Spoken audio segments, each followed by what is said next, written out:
कांग्रेस के कृषक सम्मेलन में मुख्यमंत्री भूपेश बघेल कहेन कि किसान मन के फायदा बर राज्य में चलत है कतको न कन नवा नवा उद्यम और योजना।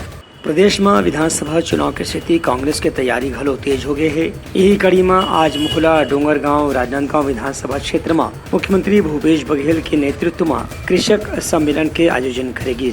छत्तीसगढ़ राज्य कृषक कल्याण परिषद के अध्यक्ष सुरेंद्र शर्मा घलो कार्यक्रम में शामिल हुई।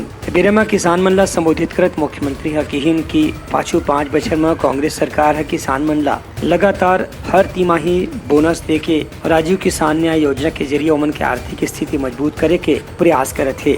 उन्हें गोबर खरीदी, गोमूत्र खरीदी और जैविक खाद के माध्यम से भी किसान मन की आमदनी बढ़ाए के लगातार प्रयास करे गए है। इस कार्यक्रम में प्रदेश के संस्कृति मंत्री और राजनांदगांव जिला के प्रभारी मंत्री अमरजीत भगत घलो मौजूद रही। संगे संग प्रदेश कांग्रेस के कुछ बड़े पदाधिकारी मन घलो कार्यक्रम में शामिल हुई। ब्यूरो रिपोर्ट उत्तलंघा न्यूज।